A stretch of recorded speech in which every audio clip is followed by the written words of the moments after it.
Start कर रहे हैं हम लोग आज 12 नंबर चैप्टर जिसका नाम है मानव रोग, यानी कि इंसान के अंदर कौन कौन सी बीमारियां होती है उसके बारे में आज पढ़ाई करेंगे।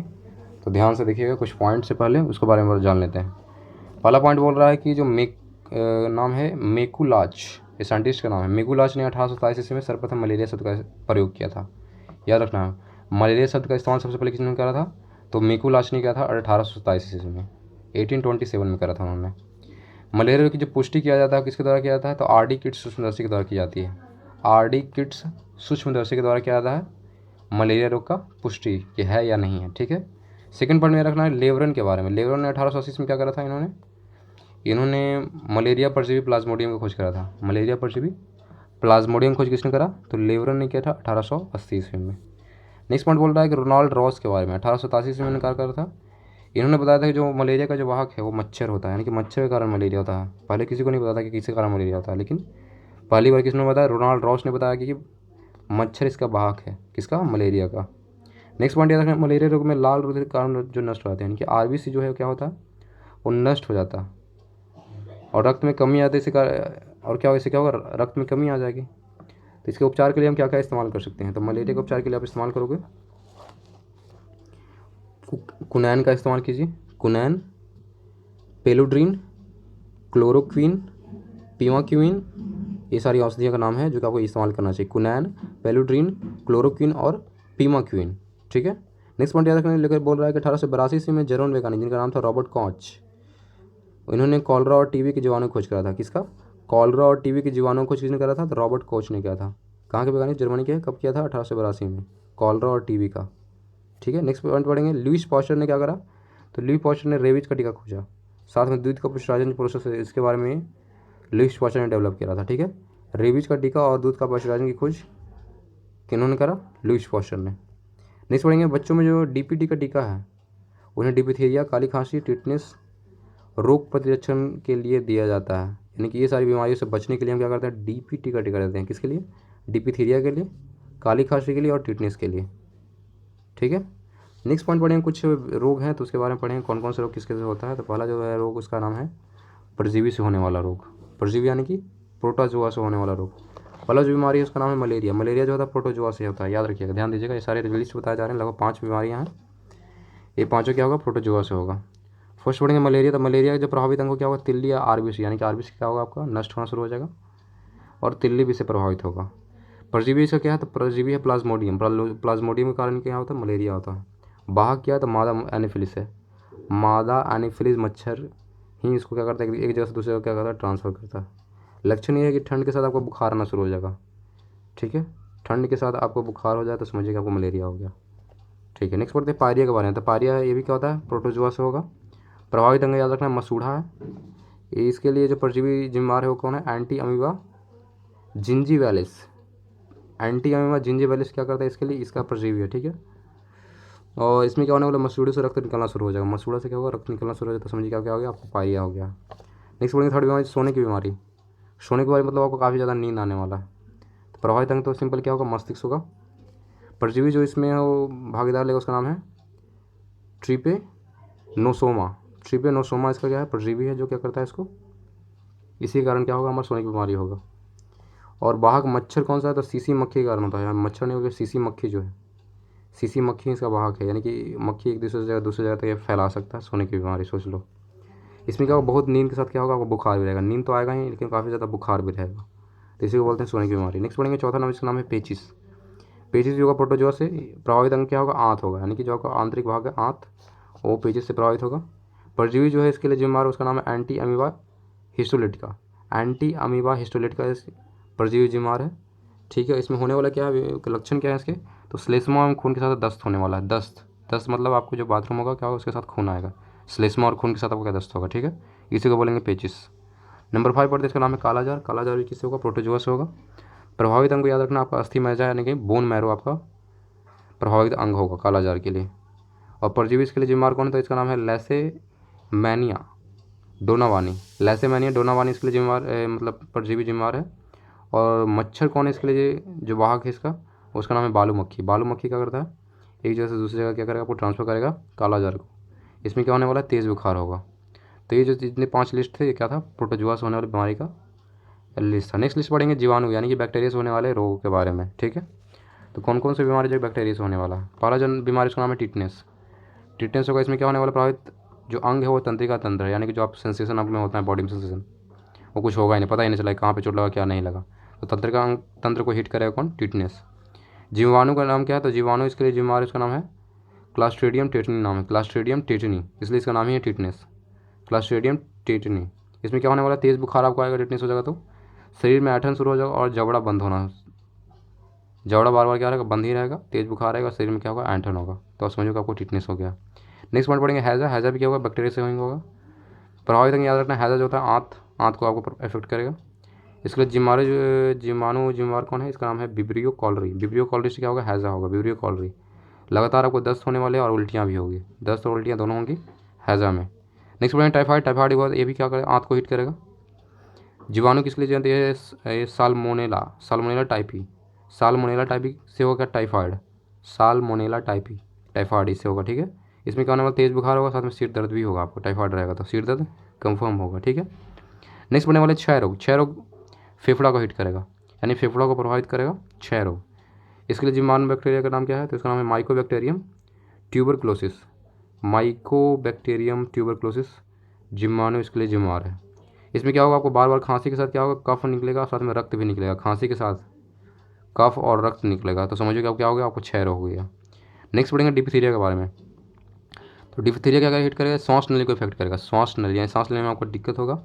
इसके लिए जिम्मेवार का नाम क्या है, जीवाणु का नाम है डिप्थीरिया के लिए उसका नाम है कोरिनी बैक्टीरियम डिप्थीरी, डिप्थीरी याद रखना, लास्ट में डिप्थीरी इसलिए नाम क्या है इसका, डिप्थीरिया, कोरिनी बैक्टीरियम डिप्थीरी।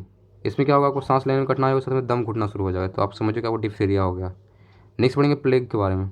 प्लेग आपको हिट करेगा फेफड़ा पे, साथ में कारव दोनों पैर के बीच दोनों पैर के जो बीच का भाग है उसको हिट करेगा, फेफड़ा और दोनों पैर के बीच का भाग है उसको हिट करेगा प्लेग। इसके लिए जिम्मेवार जीवाणु का नाम है पास्चुरेला पेस्टिस, पास्चुरेला पेस्टिस होगा जिम्मेवारू, इसी से क्या होगा, प्लेग फैलेगा। इसमें क्या होगा, प्लेग में क्या होता है, बहुत तेज़ बुखार लगता है, साथ में शरीर में क्या होता है, गिल्ठियाँ होना शुरू हो जाता है, शरीर में गिल्ठियाँ बनेगा और बहुत तेज़ बुखार रहेगा। पास्चुरेला पेस्टिस जिम्मानुस होगा, कौन सा बीमारी, प्लेग होगा। नेक्स्ट पढ़ेंगे काली खांसी। तो काली खांसी में क्या होता है, श्वसन तंत्र आपको इफेक्ट करेगा, श्वसन तंत्र क्या होगा, काली खांसी से आपको इफेक्ट होगा। और जो जीवाणु जिम्मार उसका नाम है हीमोफिलियस पर्ट्यूस, जीवाणु कौन है, Haemophilus okay, Haemophilus pertussis, Haemophilus pertussis. और इसमें क्या होने वाला है, लगातार खांसी आना होगा, जैसे काली खांसी हो तो बादाम लगातार खांसी होते रहेगा। निमोनिया की बात करें तो निमोनिया में आपको याद रखना है, निमोनिया में आपको फेफड़ा का अफेक्ट करेगा, फेफड़ा प्रभावित होगा, ठीक है। इसके लिए जिम्मेवार है डिप्लोकोकस, डिप्लोकोकस निमोनी, इसलिए इसका नाम है निमोनिया, ठीक है। डिप्लोकोकस निमोनी, तेज़ बुखार होगा आपको निमोनिया में, फेफड़ों में सूजन हो जाएगा, फेफड़ों में सूजन और तेज़ बुखार होने वाला है। नेक्स्ट पढ़ेंगे कोढ़ की बीमारी। कोढ़ की बीमारी जो कि गाँव में जनरली से बहुत मजाक उड़ाया जाता है, कोढ़। तो कोढ़ में क्या होता है, तंत्रिका तंत्र, त्वचा, तंत्रिका तंत्र को भी अफेक्ट करेगा, साथ में क्या करेगा, त्वचा को अफेक्ट करेगा, जनरली त्वचा ज़्यादा अफेक्ट करता है, तो तंत्रिका तंत्र एंड त्वचा। इसके लिए जिम्मेवार कौन है, माइकोबैक्टीरियम लेब्री है, माइक्रोबैक्टीरियम लेप्री से होगा कोढ़। शरीर पे क्या होगा, चकते बन जाएंगे और तंत्रिकाएँ क्या होगी, प्रभावित होगी, शरीर पे क्या होगा, चकते यानी कि वाइट कलर का चकता बन जाएगा और तंत्रिकाएँ से क्या होगी, प्रभावित होगी। नेक्स्ट पढ़ेंगे गोनोरिया। गोनोरिया बीमारी होता है, ये मूत्र मार्ग में होता है, गोनोरिया कहाँ होगा, मूत्र मार्ग में होगा। इसके लिए जिम्मेवार है नाइसेरिया गोनोरियाई, नाइसेरिया गोनोराई जीवाणु जो बैक्टीरिया है वो जीवाणु है। इसमें क्या होने वाला, मूत्र मार्ग में सूजन हो जाएगा, मूत्र मार्ग में क्या हो जाएगा, सूजन हो जाएगा, नाइसेरिया गोनोरियाई, नाइसेरिया गोनोरियाई, ठीक है। नेक्स्ट क्या रखेंगे, सिफिलिस। सिफिलिस ये सीसन वाले भाग को अगर अफेक्ट करेगा, सिफिलिस से सीसन वाले भाग को इफेक्ट करेगा। जीवाणु इसके लिए कौन लगेगा, तो इसके लिए जीवाणु जो है डिपोनमा पैलिडम ओके, डिपोनमा पैलिडम जो है, इससे क्या होगा, सेफलिस बीमारी होगा। इसमें क्या होता है, सीसन में घाव हो जाता है, सीसन में क्या हो जाएगा, आपको घाव हो जाएंगे। तो ये कुछ बीमारी के नाम थे जो कि बैक्टीरिया से होता है। फिर से एक और रेडिंग मार दे रहा हूँ एकदम शॉर्ट में। टिटनेस होता है, हैजा होता है, टाइफाइड होता है, क्षय रोग होता है, डिप्थीरिया होता है, प्लेग होता है, काली खांसी होता है, निमोनिया होता है, कोढ़ होता है, गोनोरिया और सिफिलिस होता है। टिटनेस से होगा आपको तंत्रिका का इफेक्ट, हैजा से होगा आंत, टाइफाइड से होगा आंत, क्षय रोग से होगा फेफड़ा, डिप्थीरिया से श्वास में इफेक्ट करेगा, प्लेग से होगा फेफड़ा और जो पैर के बीच का भाग है वो, काली खांसी से श्वसन तंत्र होगा, निमोनिया से फेफड़ा, और कोविड से होगा तो त्वचा तंत्र, और गोनोरिया से मूत्र मार्ग, और लास्ट सिफिलिस से आपका सीसन प्रभावित होगा। ठीक है, नेक्स्ट पढ़ेंगे हेमेंथिस। हेलमेंथस से होने वाली बीमारी के नाम। हेलमेंथस से होने वाली बीमारी का नाम क्या है? पहला आता है अतिसार, यानी काफ़ी ज़्यादा बुखार, जिसको बोलते हैं डायरिया। अतिसार को बोला गया है डायरिया। हेलमेंथिस, इसमें क्या होता है? ये जो फैलता है अतिसार वो होता है घरेलू मक्खी द्वारा प्रसारित होता है, यानी कि एक जगह से दूसरी जगह फैल देगा कैसे अतिसार? घरेलू मक्खी से। इसमें क्या होगा? आंत में घाव हो जाता है। अतिसार में क्या होगा? आंत में घाव हो जाएंगे। प्रोटीन पचाने वाला जो एंजाइम ट्रिप्सिन है वो नष्ट हो जाता है, यानी कि प्रोटीन बचाने वाला एंजाइम रहेगा ही नहीं आपको बॉडी में, तो प्रोटीन पचेगा ही नहीं। तो याद रखना, अतिसार जो फैलता है मक्खियों से फैलता है, आंत में घाव हो जाएगा, साथ में प्रोटीन पचाने वाला जो एंजाइम है ट्रिप्सिन वो नष्ट हो जाता है। और सबसे ज़्यादा बच्चों में ज़्यादा हो जाएगा। जो डिप्थीरिया होता है सबसे ज़्यादा किसमें होता है? बच्चों के अंदर होता है। नेक्स्ट पढ़ेंगे फाइलेरिया के बारे में। तो फाइलेरिया में लिखा है, ध्यान दीजिएगा बच्चों, फाइलेरिया में बोल रहा है क्या कि यह रोग फाइलेरिया ब्रोंकाइट नामक की एक कृमि से होता है। फाइलेरिया ब्रोंकोफटाई, ओके, ब्रोंकोफटाई नाम है, फाइट नहीं है, ब्रोंकोफटाई। फाइलेरिया ब्रोंकोफटाई नामक कृमि से होता है। और यह कृमि किससे फैलता है? तो ये फैलता है ल्यूकेस मच्छरों के दंश से। कौन से मच्छर? तो क्यूलेक्स मच्छर के दंश से फैलता है। क्यूलेक्स मच्छर के दंश से फैला कौन? तो ये जो ब्रोंकोफटाई नामक जो कि कृमि है वो फैलता है। इस रोग से क्या लिखा गया था? इस रोग से जो होता है पैरों, वृषण कोषों तथा शरीर के अन्य भागों में सूजन होता है। पैर में होगा, वृषण कोष में होगा, और शरीर के अन्य भाग में क्या होगा? सूजन हो जाएगा। इसी तो समझो कि फाइलेरिया हो गया। और इसी के रोग का दूसरा नाम क्या है? हाथी पाँव रोग भी इसी को बोलते हैं, यानी कि इल्फेंटियासिस बोलते हैं इसको, इल्फेंटियासिस बोलते हैं फाइलेरिया को ही। ठीक है, नेक्स्ट पढ़ेंगे तीसरा बीमारी से पहले पढ़े विषाणु से होने वाले। ठीक है, अब नेक्स्ट पढ़ते हैं विषाणु से होने। ये हम लोग पढ़ रहे थे किससे होने वाली बीमारी? हेलमेंथिस से होने वाले। अब पढ़ेंगे विषाणु यानी कि वायरस से होने वाली बीमारियों का नाम। वायरस से बीमारी जो होगा उसका नाम पहला जो आता है वो एड्स होता है। एड्स में क्या होगा? प्रभावित अंग क्या होगा? आपको जो प्रतिरक्षण प्रणाली है, यानी कि जो आपका क्या बोलते हैं बीमारी से बचने की जो क्षमता है वो पहले नष्ट होगा आपका, अगर एड्स होता है तो, यानी कि WBC को अफेक्ट करेगा ये पहले। विषाणु का नाम याद रखना है, जो वायरस इसके लिए जिम्मेदार है उसका नाम है HIV। और लक्षण यह है कि आपको रोग प्रतिरोधक क्षमता क्या हो जाए? नष्ट हो जाएगा, यही मात्र एक लक्षण। ठीक है, एड्स से होगा प्रतिरक्षण प्रणाली हिट करेगा। HIV विषाणु इसके लिए क्या जिम्मेदार है, और आपका रोग प्रतिरक्षण क्षमता क्या होगा? नष्ट हो जाएगा। नेक्स्ट पढ़ेंगे डेंगू ज्वार। डेंगू ज्वार में क्या होने वाला है? डेंगू ज्वार भी होता है वायरस के कारण होता है, याद रखना। डेंगू ज्वार होगा, इसमें क्या होगा?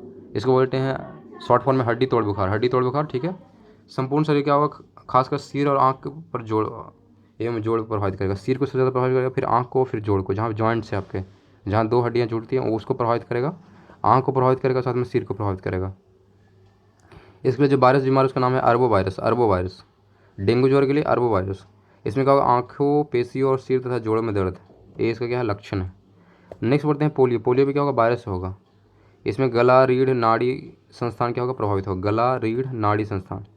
पोलियो के लिए जो वायरस का नाम है वो पोलियो ही है, वायरस का नाम क्या है? पोलियो ही है। इसमें क्या होगा? ज्वर आएगा, यानी कि बुखार आने वाला है, बदन में दर्द होगा, रीढ़ की हड्डी, आंत की कोशिकाएं नष्ट हो जाती है, रीढ़ की हड्डी, आंत की कोशिकाएं क्या होगा? नष्ट होना शुरू हो जाएगा। तो याद रखना, ज्वर और बदन दर्द ये मॉडरेट है। नेक्स्ट पढ़ेंगे इन्फ्लुएंजा जो होता है संपूर्ण शरीर से प्रभावित होगा। इसके लिए जो बीमार वायरस का नाम है मिक्सो वायरस को बोलते हैं ABC वायरस। इन्फ्लुएंजा के लिए बीमार कौन है? मिक्सो वायरस, यानी कि ABC वायरस। इसी को बोलते हैं इन्फ्लुएंजा का जो लक्षण था इसको बोलते हैं गलसोद या छींक के बेचैनी होगा। गलसोद हो जाएगा, यानी कि आपके गाल मोटे हो जाएंगे, छींक आना शुरू हो जाएगा, साथ में बेचैनी होगा। गलसोद, छींक और बेचैनी होगा इन्फ्लुएंजा से। चेचक की बात करें तो चेचक में क्या होता है? संपूर्ण शरीर को प्रभावित करेगा। इसके लिए जिम्मेवार जो वायरस उसका नाम है वेरियोला वायरस। ठीक है, इसमें क्या होने वाला? आपको तेज बुखार होगा, साथ में शरीर पर लाल लाल के दाने हो जाएंगे, वेरियोला वायरस। ठीक है, नेक्स्ट पढ़ेंगे छोटी माता के लिए संपूर्ण शरीर प्रभावित होगा। इसके लिए भी क्या होगा? इसके लिए जो वायरस बीमार उसका नाम है वेरिसेला। इसके लिए वेरियोला था, इसमें क्या होगा? वेरिसेला है, वेरिसेला में क्या होगा? हल्का बुखार होगा, शरीर पे क्या होगा? पित्ताएँ छा जाएगी। वेरिसेला वायरस बीमारी किस लिए? छोटी माता के लिए। नेक्स्ट पढ़ेंगे गलसोथ में के लिए क्या होता है? इसमें पैराथायरॉयड ग्रंथि मतलब अफेक्ट करता है पैराथायरॉयड ग्रंथि को। ठीक है, और इसमें क्या होगा? जोर के साथ मुंह खोलने में कठिनाई होगी, यानी कि बुखार भी रहेगा, साथ में मुंह खोलने में आपको कठिनाई होगी, इसी को बोलते हैं गलसूद। पैराथायरॉयड ग्रंथि को क्या करता है? प्रभावित करता है ये। नेक्स्ट पढ़ेंगे खसरा के बारे में। खसरा क्या होता है? संपूर्ण शरीर को प्रभावित करता है। खसरा अगर आपको हो रहा था समझिए कि पूरा शरीर को क्या कर प्रभावित करेगा। और जब वायरस बीमार इसके लिए इसका नाम है मोरबीली वायरस खसरा के लिए। मोरबीली वायरस से होगा खसरा। इसमें क्या होगा? शरीर पर लाल दाना आना शुरू हो जाएगा। खसरा में क्या होगा? आपको होगा, खसरा अजीब लग रहा होगा, लेकिन लग रहा है खांसने वाला चीज़, लेकिन नहीं, खसरा में क्या होगा? शरीर पर लाल दाना आना शुरू हो जाएगा, उसको बोलेंगे खसरा। नेक्स्ट पढ़ेंगे ट्रिकोमा। ट्रिकोमा में क्या होगा, आपका आँख प्रभावित होगा।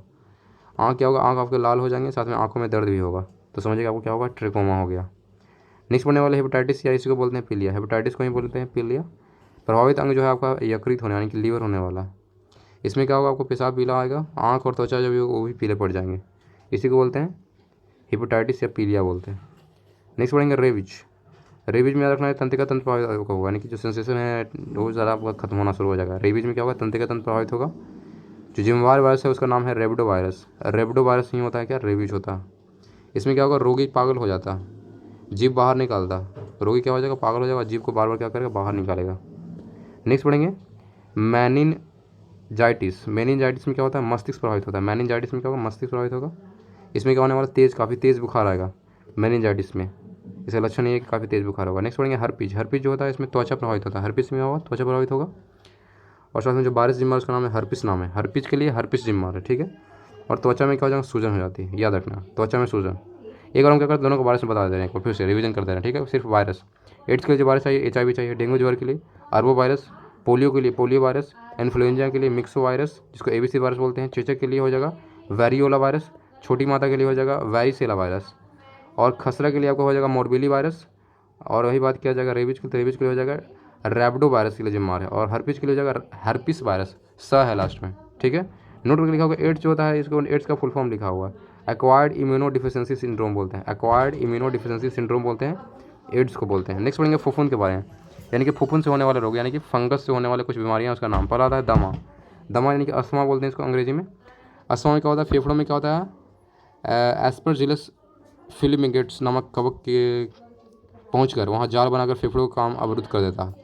और यह एक संक्रामक रोग है, यानी कि एक शरीर से दूसरे रोगों में, दूसरे शरीर में आराम से फैल सकता है।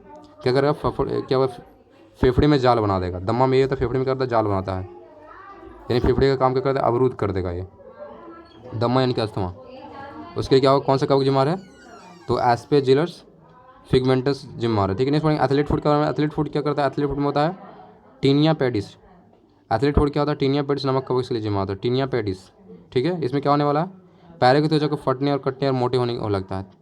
एथलीट फूड में याद रखना, एथलीट फूड क्या होगा, इसमें टीनिया पेडिस नामक कवक जिम्मेदार है। कौन सा कवक, तो टीनिया पेडिस कवक जिम्मेदार है। इसमें क्या होगा, आपका पैरों की जो त्वचा है वो फटने लगेगा, फटने और कटने लगेगा, साथ में मोटा भी होने लगेगा। नेक्स्ट पढ़ेंगे खाज, जिसको बोलते हैं स्कैबिस बोला जाता है।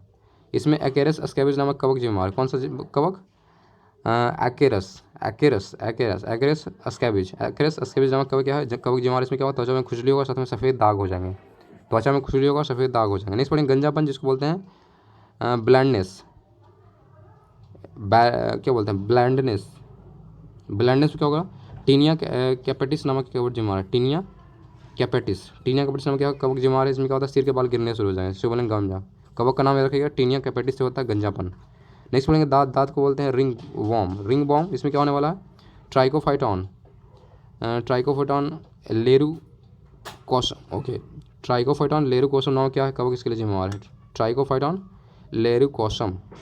एक कवक यानी कि ये जो फंगस इसके लिए जिम्मेदार है। इसमें क्या होता है, दांत में त्वचा पर लाल रंग के गोले पड़ने शुरू हो जाते हैं, इसी को बोलते हैं दांत। नेक्स्ट पढ़ेंगे एलिसा। एलिसा होता है, एलिसा का फुल फॉर्म होता है एंजाइम लिंक्ड इम्यूनोसॉल्व एसे, एंजाइम लिंक्ड इम्यून सॉल्वेंट एसे। यह क्या करता है, यह HIV वायरस की जांच करने में एक प्रणाली है। इसमें क्या, इससे पता चलता है कि व्यक्ति को एड्स पीड़ित है या नहीं, और इसी को बोलते हैं एलिसा टेस्ट। एलिसा टेस्ट क्या होता है, HIV है या नहीं है वो पता किया जाता है, ठीक है। नेक्स्ट पढ़ेंगे western blot test. Western blot test में क्या होता है, वेस्टर्न ब्लॉट टेस्ट, यह HIV संक्रमण की खास जांच है, जो कि पॉजिटिव होने पर बताया जाता है कि व्यक्ति HIV है। जब पॉजिटिव रहेगा तभी ये जांच किया जाएगा, चाहे ये पॉजिटिव मतलब जांच करो तो बताया कि पॉजिटिव है, डायरेक्ट बताया कि पॉजिटिव है या नहीं है, सिंपल। तो इसका नाम है वेस्टर्न ब्लॉट टेस्ट। नेक्स्ट पढ़ने वाले हैं जो नेक्स्ट टेस्ट, उसका नाम है HIV-24 एंटीजोन, यानी कि PCR टेस्ट इसको बोलते हैं। HIV-24 एंटीजोन टेस्ट यानी कि PCR। इसमें क्या होगा, HIV की स्पष्ट जाँच, इसमें रोग की तीव्रता की जानकारी, यानी कितना तेज आपका मतलब रोग फैल रहा है HIV, उसका जांच किया जाता है, यानी कि तीव्रता की जांच की जाती है किसके द्वारा, HIV-24 एंटीजोन के द्वारा, यानी कि PCR के द्वारा। नेक्स्ट पढ़ेंगे CD4 काउंट। CD4 काउंट में क्या होता है, इस परीक्षण से रोगी की प्रतिरोधक क्षमता का आकलन किया था। HIV से क्या होता है, आपको प्रतिरोधक क्षमता नष्ट होता है, ठीक है, तो उसी की जांच किया जाता है किसके द्वारा, CD4 काउंट के द्वारा, कि प्रतिरोधक क्षमता का आकलन किया था, कितना भी प्रतिरोधक क्षमता आपके शरीर में बच रहा है, CD4 काउंट के द्वारा। नेक्स्ट पढ़ेंगे जिसका नाम है nucleic acid test. Nucleic acid test में क्या होने वाला है, इसमें लिखा हुआ आरएनए और डीएनए एप्लीकेशन टेस्ट की एडवांस तकनीक है। इसमें सीधे एचआईवी वायरस के जेनेटिक तत्व का पता लगाया जाता है। सीधे डायरेक्ट रूप से क्या करेंगे, एचआईवी जेनेटिक्स का पता लग जाएगा तुरंत, 1 मिनट में पता चल जाएगा। ठीक है। और साथ में बोला है कि 1 सप्ताह में के संक्रमण को ही पकड़ा जाता है, यानी कि 1 सप्ताह पहले भी अगर आपको एचआईवी हुआ है तो इससे पकड़ा जा सकता है। किससे से? तो न्यूक्लिक एसिड टेस्ट से पता कर सकते हैं आप। 1 सप्ताह पहले, संक्रमण से पहले पकड़ा जा सकता है। ठीक है।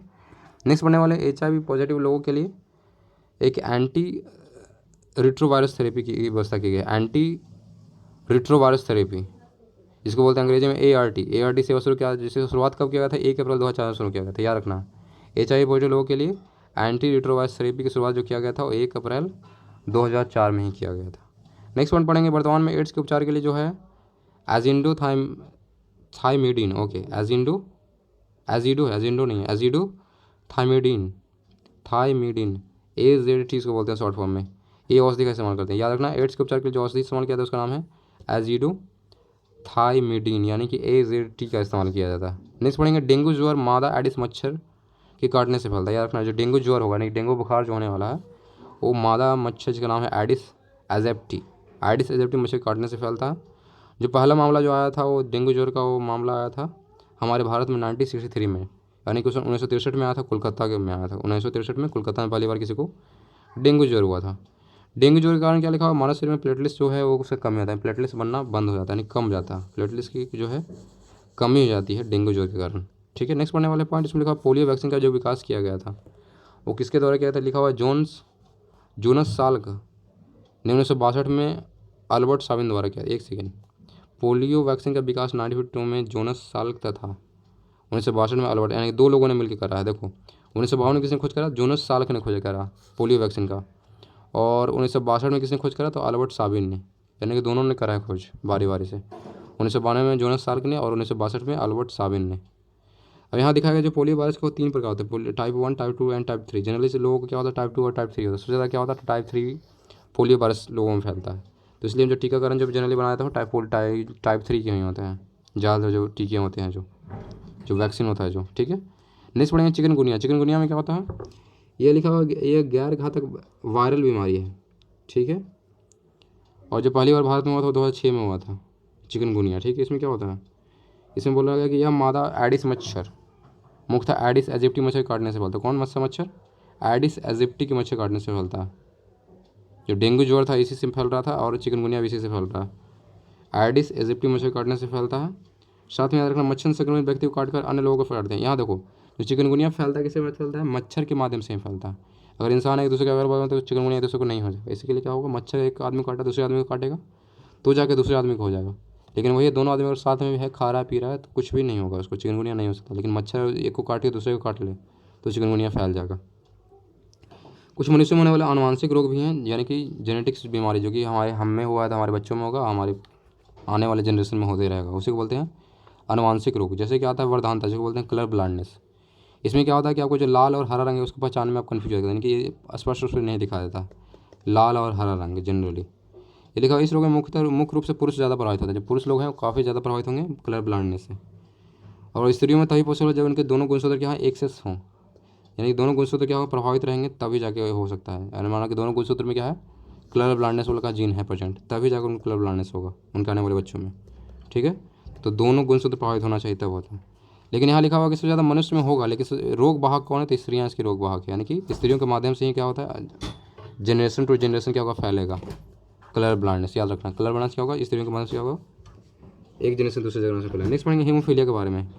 हीमोफीलिया में क्या होता है? आधा घंटे से लेकर 24 घंटे तक आपको जो ब्लड है वो जमता ही नहीं है, यानी कि ब्लड जमता ही नहीं है, रक्त का संख्या नहीं बनता। इसी को बोलते हैं हीमोफीलिया। हीमोफीलिया में क्या होता है? यह मुख्यतः पुरुषों में ज़्यादा होगा, यानी कि जेंट्स में ज़्यादा होने वाला है, और महिलाओं में तभी होगा जब क्या होगा? दोनों गुणसूत्र यानी कि एक्सेस गुणसूत्र क्या होंगे? प्रभावित रहेंगे तो। और साथ में इसमें भी याद रखना कि ये रोग के जो वाहक होगी वो स्त्रियाँ ही होगी, यानी कि महिलाओं द्वारा क्या होगा? ये बीमारी एक जनरेशन दूसरे जनरेशन में फैलेगा, हीमोफीलिया। एक हेल्डन वैज्ञानिक, उनका मानना था कि जो ब्रिटेन की महारानी है विक्टोरिया, उन्हीं को सबसे पहले बार जो हीमोफीलिया रोग फैला है पूरे दुनिया में, ये माना जाता है। ब्रिटेन की महारानी विक्टोरिया के द्वारा ही क्या हुआ? पूरी दुनिया में क्या फैला? हीमोफीलिया बीमारी फैला, ये हेल्डन का मानना था। नेक्स्ट पढ़ते हैं टर्नर सिंड्रोम के बारे में। टर्नर सिंड्रोम क्या है? यह रोग जो है स्त्रियों में होता है। इसमें क्या होता है? गुणसूत्रों की संख्या जो है कम जाता है, यानी कि जो जनरली हम लोग क्या होता है 46 होता है, 23 जोड़ा, यानी कि 46 गुणसूत्र होंगे। लेकिन क्या हो जाएगा? इस बीमारी के कारण 45 45 गुणसूत्र हो जाएंगे, गुणसूत्र की संख्या हो जाएगी, एक कम जाएगा। शरीर क्या होगा, अल्पविकसित होगा, कद छोटा रह जाएगा और वक्ष चपटा हो जाएगा। जननांग पर्याय क्या होगा, अविकसित रहने वाला है। इसी कारण क्या होता है, बांझ यानी कि अस्टेराइल होती है, यानी कि बांझपन जो होता है इस टर्नर सिंड्रोम के कारण नहीं होता है, टर्नर सिंड्रोम के कारण, जो कि जनरेशन बाय जनरेशन चलते रहेगा। ये क्या है, ये क्या था, अनुवांशिक रोग था। नेक्स्ट पढ़ेंगे हमारा, उसका नाम है क्लीनेफेल्टर सिंड्रोम। क्लीनेफेल्टर सिंड्रोम क्या है, यह रोग पुरुषों में होता है, जस्ट लाइक इसका उल्टा है, जैसे कि टर्नर सिंड्रोम था उसका उल्टा है, क्या बोलते हैं, क्लीनेफेल्टर सिंड्रोम। क्लीनेफेल्टर क्या, ये रोग मनुष्यों में होगा यानी कि पुरुष में होगा, और गुणसूत्र की संख्या क्या होगा, इसमें 47 हो जाएगा, यानी कि इसमें एक गुणसूत्र की संख्या बढ़ जा रहा है। महिला में टर्नर सिंड्रोम में घट रहा था, लेकिन पुरुष में अगर ये हो रहा है क्लीनेफेल्टर सिंड्रोम, तो इसमें क्या होगा, गुणसूत्र की संख्या बढ़ जाएगी। इसमें क्या होगा, पुरुषों का जो वृषण है वो अल्प विकसित हो जाता है, स्तन स्त्रियों के समान विकसित होता है, यानी कि जो स्तन है उसका बढ़ जाएगा, पुरुष का जो स्तन है विकसित हो जाएगा, और जो वृषण है वो अल्प विकसित होना शुरू कर जाएगा। इस रोग के कारण ग्रसित पुरुष को नपुंसक बोला जाता है, यानी कि नपुंसक जो होते हैं मतलब इसी बीमारी का कारण होता है। इसका नाम क्या है, क्लीनेफेल्टर सिंड्रोम। ठीक है, नेक्स्ट पढ़ेंगे डाउन सिंड्रोम। डाउन सिंड्रोम काफ़ी ज़्यादा फेमस है। इस रोग में लिखा होगा, ग्रसित रोग मंद बुद्धि हो जाते हैं, आंखें टेढ़ी हो जाएगी, जीभ मोटी हो जाएगी, साथ में अनियमित शारीरिक ढांचा, यानी कि शरीर सब टेढ़ा मेढ़ा हो जाएगा। कुल मिलाकर ये मंद बुद्धि हो जाएगा, आंखें टेढ़ी हो जाएगी, जीभ छोटी हो जाएगी और अनियमित शरीर ढांचा हो जाएगा। इसी को बोलते हैं डाउन सिंड्रोम। इसे मंगोलियाज्म भी बोलते हैं, मैंगोलिज्म बोलते हैं, मैंगोलिज्म बोला जाता है डाउन सिंड्रोम को, दूसरा नाम। नेक्स्ट पढ़ेंगे पटाव सिंड्रोम। पटाव सिंड्रोम में क्या होता है, इस रोग को बोल रहा है कि रोगी का ऊपर का जो होठ है वो बीच से कट जाता है, हाफ हाफ कट जाएगा, सोच लो, जो ऊपर का होठ है वो कट जाएगा पटाव सिंड्रोम के कारण। ये बीमारी के कारण होता है, सोच लो, काटने से नहीं होता, जनरली क्या होता है, खुद ब खुद कट जाता है। तो क्या बोल रहा है पटाव सिंड्रोम में, कि होठ बीच से कट जाता है, ऊपर का हो जो होठ, तालू में क्या होता है, दरारें आ जाती है, यानी कि क्लिफ्ट प्लेट आ जाता है, जो तालू है आपका उसमें क्या होगा, दरारें आना शुरू हो जाएगा, तो उसी को बोलेंगे पटाव सिंड्रोम। इस रोग से रोगी क्या होगा, मंद बुद्धि हो जाएगा, नेत्र रोगी भी होगा, यानी कि मंद बुद्धि और नेत्र रोग तो एक्स्ट्रा में इसको मिल जाएगा, पटाव सिंड्रोम जिसको होगा। नेक्स्ट बढ़ने वाले कुछ अन्य रोग भी हैं जो आपको जानना चाहिए। पहला जो रोग इसका नाम है पक्षघात या लकवा, जिसको बोलते हैं अंग्रेजी में पैरालिसिस। तो पैरालिसिस में थोड़ा सा पढ़ लेते हैं। इसमें क्या हो रहा है, तंत्रिकाएं निष्क्रिय होते हैं, यानी कि जो आपको जो सेंसेशन का मामला, यानी जो दिमाग तक इन्फॉर्मेशन पहुंचना चाहिए वो पहुंचेगा ही नहीं, तंत्रिकाएं क्या होगा, निष्क्रिय हो जाएगा। ठीक है, और यहाँ पर लिखा अधिक रक्तचाप, यानी कि ब्लड प्रेशर काफ़ी ज़्यादा बढ़ जाएगा। ठीक है, यहाँ लिखा हुआ कि अधिक रक्त दबाव के कारण मस्तिष्क कोई धमनी फट जाती है अथवा मस्तिष्क को अपर्याप्त रक्त की आपूर्ति होती है, तब जाकर पैरालिसिस होता है। सोच लो, अगर दिमाग को कम रक्त मिला या कोई नस ऐसा है जो कि रक्त को ले जा रहा है और फट गया, तब जाकर वो पैरालिसिस मारता। समझे, दिमाग के पास जो नस जा रहा है वो फट जाए या रक्त काफ़ी ज़्यादा पहुँचने लगे दिमाग के पास, तब जाके आपको बीमारी जो होगा उसका नाम है लकवा, ऐसे बोलते हैं पक्षाघात। ठीक है, इसमें तंत्रिकाएं निष्क्रिय हो जाएगी, बस और कुछ नहीं। और यहाँ पे लिखा है नेक्स्ट पढ़ेंगे रिजोफ्रीनिया के बारे में, सीजोफ्रीनिया, नॉट रिजोफ्रीनिया, सीजोफ्रीनिया। सीजोफ्रीनिया में क्या बोल रहा है, यह एक मानसिक रोग है। सीजोफ्रीनिया क्या है, एक मानसिक रोग है। ठीक है, और यह प्रायः युवा वर्ग में ज़्यादा होगा, जो युवा लोग हैं उसमें सबसे ज़्यादा होता है क्या, सीजोफ्रीनिया। इसमें उल्टा होता है, उन लोग कल्पना को ही सच मानने लगता है, जो कल्पना वो सोचता है वही सच मान लेता है, कल्पना को ही सत्य समझता है, वास्तविकता को नहीं, जो वास्तविक में उसको सच नहीं समझता, वो जो कल्पना करता है वही सच समझता है। ऐसे रोगी जो है आलसी हो जाएंगे, अलगावहीन हो जाएंगे, कि लोगों से अलग होना शुरू कर देंगे, आवेशहीन हो जाएंगे, यानी कि एकदम न्यूट्रल हो जाएगा, कोई इसमें सेंसेशन ही नहीं रहेगा, ना उदास ना खुश, मतलब एकदम न्यूट्रल हो जाएगा, मरा पड़ा हो जाएगा, उस टाइप का हो जाएगा। यानी कि रोगी आलसी हो जाएगा, अलगावहीन हो जाएगा और साथ में आवेशहीन हो जाएगा। इस बीमारी के इलाज के सबसे बेस्ट माना जाता है कि विद्युत आवेश चिकित्सा, इसके लिए काफ़ी सही है कि जो करंट फैला दिमाग में दिया जाए, करंट मतलब सटाया जाए, सबसे बेस्ट माना जाता है सीजोफ्रेनिया के इलाज के लिए। नेक्स्ट पढ़ने वाले मिर्गी को बोलते हैं इपिलेप्सी बोलते हैं, इपिलेप्सी बोलते हैं अंग्रेजी में मिर्गी को। ठीक है, इसे अपसमार रोग भी कहते हैं। कौन सा रोग, अपसमार, अपसमार रोग बोलते हैं। इसमें क्या होता है, मस्तिष्क के आंतरिक रोग के कारण होता है, जब अगर दिमाग में कोई बीमारियाँ हैं तो उसी कारण आपको मिर्गी होगा। इसमें क्या होता है, दौरा पड़ता है, मुंह से झाग निकलना शुरू हो जाता है, क्या होगा, मल पेशाब भी होना शुरू हो जाएगा, तो उसको क्या बोलेंगे, मिर्गी, यानी कि इपिलेप्सी बोला जाएगा। नेक्स्ट बीमारी पढ़ेंगे जिसका नाम है डिप्लोपिया। डिप्लोपिया में क्या होता है, यह रोग आंखों की मांसपेशियों के पक्षघात यानी पैरालिसिस कहते हैं, यानी कि आंखों में ही पैरालिसिस लग जाएगा, यानी कि आंख का जो मांसपेशी है उसी में पैरालिसिस लग जाएगा, तो समझो क्या आपको हो गया, आपको हो गया डिप्लोपिया हो गया। डिप्लोपिया, आंखों की मांसपेशियों में पक्षघात यानी कि पैरालिसिस लगा, तो समझो कि डिप्लोपिया हो गया, यानी कि आंख आपको एडजस्ट नहीं कर पाएगा, एक दूसरे आंख में ही मार दिया पैरालिसिस, सोच लो, इसी को बोलेंगे डिप्लोपिया। नेक्स्ट पढ़ेंगे कैंसर के बारे में, तो सबको पता होगा कैंसर के बारे में। तो कैंसर में क्या होता है, कोशिकाएं वृद्धि अनियंत्रित होने, काफ़ी ज़्यादा डेवलप करना शुरू हो जाता है, कोशिका 1 से 2, 2 से 3, यानी कि अनियंत्रित कोशिकाएं वृद्धि होना शुरू हो जाएगा। इसके कारण क्या होगा, कोशिकाओं में अनियमित गुच्छा बनना शुरू, जिसका कोशिकाओं का क्या होगा, अनियमित गुच्छा बनना शुरू हो जाएगा। और अनियमित कोशिकाओं के गुच्छे को ही क्या बोलते हैं, कैंसर बोला जाता है। जो हमको नहीं चाहिए कोशिका, एक्स्ट्रा में कोशिका बनने लगा, वही गुच्छा फिर बनाना शुरू करेगा तो उसी को क्या बोलेंगे, कैंसर बोलेंगे। लिखो, कैंसर को साबित होने में जो समय लगता है उसी को बोलते हैं लैटेंट पीरियड, यानी कि जो कैंसर होने में जो टाइम लगता है उसको बोलते हैं कौन सा पीरियड, लैटेंट पीरियड बोला जाता है, लैटेंट पीरियड। और कैंसर की जांच के लिए सबसे बेस्ट माना जाता है कीमोथेरेपी। कीमोथेरेपी कैंसर के रोग के उपचार के लिए बेस्ट माना जाता है, कीमोथेरेपी। ठीक है। अब कैंसर का भी टाइप है, सबको पता नहीं लगा, लेकिन आज पढ़ेंगे हम लोग। कैंसर का टाइप होता है, सोच लो। तो कैंसर के मुख्यतः 4 तरह के कैंसर होते हैं। पहला जो कैंसर होता है उसको बोलते हैं कार्सिनोमास। कार्सिनोमास में क्या होता है, इसकी उत्पत्ति जो है उपकला उत्कोष से होता है। सिंपल एक लाइन याद रखना है कि इसकी उत्पत्ति कैसे होता है, तो उपकला उत्कोष से होता है। उपकला उत्कोष होता है कौन सा, तो कार्सिनोमास होता है। नेक्स्ट पढ़ेंगे सार्कोमास। सार्कोमास में क्या होता है, यह कैंसर संयोजी ऊतक अस्थियों और उपास्थियों में पेशियों में होता है। कहाँ कहाँ होगा, संयोजी ऊतकों में होगा, अस्थि यानी कि हड्डियों में होगा, उपास्थियों यानी कि हड्डी का छोटा रूप हो गया उसको उपास्थियों तथा किसमें होगा, पेशियों में होगा। कौन होगा, तो सार्कोमास होने वाला है। संयोजी ऊतक अस्थियों, उपास्थियों और पेशियों में होता है। नेक्स्ट पढ़ेंगे ल्यूकेमियास। ल्यूकेमियास में क्या होता है, यह ल्यूकोमाइट्स में असमान वृद्धि के कारण होता है। ल्यूकोमाइट काफ़ी ज़्यादा बढ़ने लगेगा तो कौन सा कैंसर होगा, आपको ल्यूकेमियास कैंसर होने वाला है। और लिम्फोमास के बारे में पढ़ते थे। लिम्फोमास में क्या बोला है, लिम्फोमास यह कैंसर लसिका गांठों एवं पलीहा में होता है। कहाँ होता है, लसिका गांठों और पलीहा में होता है। कौन बीमारी, तो लिम्फोमास। नेक्स्ट पॉइंट में लिखा हुआ कि रेडियो सक्रिय जो स्ट्रांसियम 19 के कारण क्या होता है, अस्थि कैंसर होता है। यानी कि हड्डी का जो कैंसर होता है किसके द्वारा होता है, स्ट्रांसियम 19 के कारण होता है। इसके रेडियो सक्रियता के कारण होता है। रेडियो एक्टिविटी जो स्ट्रांसियम 19 के उसके कारण क्या होगा, आपका बोन कैंसर होने वाला। अब लास्ट जो टॉपिक है उसका नाम आपको याद रखना है, ये लिखा हुआ प्रमुख केंद्रीय स्वास्थ्य कार्यक्रम, जो आज तक जो कार्यक्रम चलते आए हैं, बनाए गए कार्यक्रम, उस कार्यक्रम के आपको नाम याद रखना पड़ेगा। जैसे कि राष्ट्रीय आयोडीन अल्पता विकार नियंत्रण कार्यक्रम, इसका जो शुरुआत किया गया था 1962 में ही किया गया था। राष्ट्रीय आयोडीन अल्पता विकार नियंत्रण कार्यक्रम 1962। नेक्स्ट पढ़ेंगे राष्ट्रीय दृष्टिहीनता नियंत्रण कार्यक्रम। राष्ट्रीय दृष्टिहीनता नियंत्रण कार्यक्रम जो किया गया था 1976 में, यानी कि 1976 में शुरुआत की गई थी। राष्ट्रीय दृष्टिहीनता नियंत्रण कार्यक्रम 1976। राष्ट्रीय कैंसर नियंत्रण कार्यक्रम, राष्ट्रीय कैंसर नियंत्रण कार्यक्रम ये हुआ था 1975-76 के बीच में, 1975 से लेकर 1976 के बीच में हुआ था। नाम याद रखिएगा, राष्ट्रीय कैंसर नियंत्रण कार्यक्रम 1975 to 76। राष्ट्रीय मानसिक स्वास्थ्य कार्यक्रम, एक कैंसर था, आप पढ़ते हैं मानसिक। राष्ट्रीय मानसिक स्वास्थ्य कार्यक्रम तो इसका शुरुआत किया गया था 1982 में किया गया था। राष्ट्रीय मानसिक स्वास्थ्य कार्यक्रम 1982।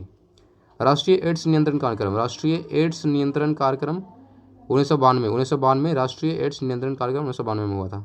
राष्ट्रीय तपेदिक नियंत्रण कार्यक्रम, जो तपेदिक यानी कि जो बुखार होता है तपेदिक, राष्ट्रीय तपेदिक नियंत्रण कार्यक्रम की शुरुआत किया था 1997 में शुरू किया गया था। 1997 में शुरुआत किया गया था राष्ट्रीय तपेदिक नियंत्रण कार्यक्रम।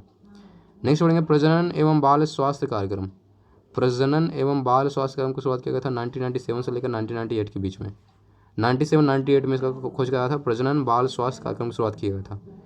नेक्स्ट पढ़ेंगे पल्स पोलियो कार्यक्रम, ये काफ़ी हमने सुना होगा। पल्स पोलियो जो शुरुआत की गई काफ़ी पहले किया गया था भारत में, 1997-1998 के बीच में हुआ पल्स पोलियो, 1997 to 1998। नेक्स्ट पढ़ेंगे समन्वित रोग निगरानी परियोजना। समन्वित रोग निगरानी परियोजना की शुरुआत जो किया गया था, ये परियोजना की शुरुआत किया गया था 1997 से 1998 के बीच में ही। नेक्स्ट पढ़ेंगे जननी सुरक्षा योजना। जननी सुरक्षा योजना 2003-04 में शुरुआत किया गया, 2003 से 2004 के बीच में शुरुआत किया गया जननी सुरक्षा योजना। नेक्स्ट योजना का नाम है वंदे मातरम योजना। वंदे मातरम योजना 2004 में शुरुआत किया गया था। वंदे मातरम योजना 2004 में शुरुआत किया गया था। तो ये योजना आपको याद रखने कब को शुरू किया था। राष्ट्रीय, एक बार फिर पढ़ ले रहा हूँ, ध्यान दीजिएगा। राष्ट्रीय आयोडीन अल्पता विकार नियंत्रण कार्यक्रम 1962। राष्ट्रीय दृष्टिहीनता नियंत्रण कार्यक्रम 1976। राष्ट्रीय कैंसर नियंत्रण कार्यक्रम 1975 से 76। राष्ट्रीय मानसिक स्वास्थ्य कार्यक्रम 1982। राष्ट्रीय एड्स नियंत्रण कार्यक्रम 1992। राष्ट्रीय तपेदिक नियंत्रण कार्यक्रम 1997। प्रजनन एवं बाल स्वास्थ्य कार्यक्रम 1997 to 1998। एंड पल्स पोलियो कार्यक्रम, इसका भी शुरुआत किया था 1997 से 98 के बीच में। समन्वित रोग निगरानी योजना, ये भी शुरुआत किया गया 97 से 98 के बीच में। जननी सुरक्षा योजना की शुरुआत किया 2003 से 2004 के बीच में। और जब वंदे मातरम योजना की शुरुआत किया था 2004 में। अब लास्ट है आपका नोट, एक ध्यान दीजिएगा। इटाई नामक जो बीमारी होता है वो कैडमियम के कारण होता है। किसके कारण होता है, तो कैडमियम के कारण आपको बीमारी जो होगा वो होगा इटाई रोग। तो ये था हमारा आज का चैप्टर, बीमारी जो मनुष्य में होने वाली जो बीमारियाँ था उसके बारे में था। 12th नंबर चैप्टर मानव रोग फिनिश हो गया। तो आज के लिए इतना ही, थैंक यू।